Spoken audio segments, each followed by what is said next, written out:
guys! So, if you weren't aware already, my life almost completely revolves around words. English classes have always been my favorite. I've been trying to get a book published for 1.5 years, and reading is easily my favorite pastime, especially if I have a book in one hand and a fork in the other.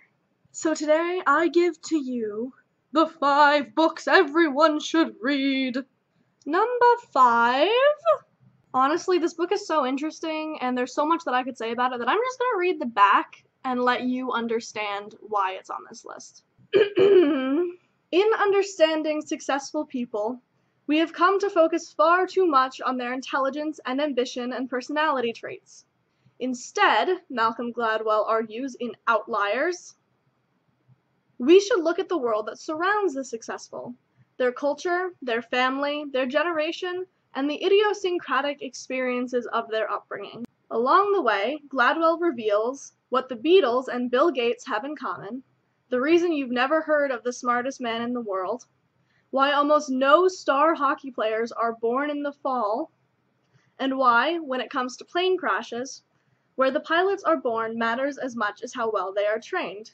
The lives of outliers, people whose achievements fall outside the normal experience, follow a peculiar and unexpected logic, and, in uncovering that logic, Gladwell presents a fascinating and provocative blueprint for making the most of human potential. This book was assigned to me for summer reading this year, and as I'm sure most of you who are still in school are aware, summer reading books normally suck. I read this book, and not only did the premise intrigue me, the contents and presentation of materials intrigued me. It's a really, really interesting book, and it's so stellar, and you should absolutely read it, and oh my gosh. Book. Read. Now. Number 4. So I'm sure most of you have heard of Perks of Being a Wallflower from the best-selling movie that just came out, and by just, I mean several years ago. But honestly, the book is totally worth a read. It's only about 200 pages, so you can finish it in an afternoon. Plus, this book shows an important and interesting and creative and beautiful and heartbreaking perspective on sexual abuse in boys, which tends to be something we as a culture just don't talk about as much. This book will introduce you to relatable characters and events you can recognize in your own life, as well as taking you places that show you what it really means to be human. The hurt and the heartbreak and the brokenness that we all have. Read me! Read me!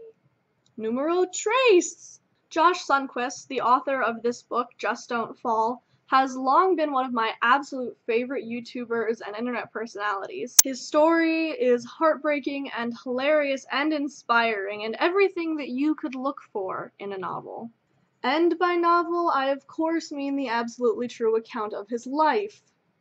Seriously though, Josh Sundquist's story is amazing. He went from being a kid with cancer who was bullied for having a fake leg to being an Olympic skier and beloved YouTuber, and he's just amazing and I love him.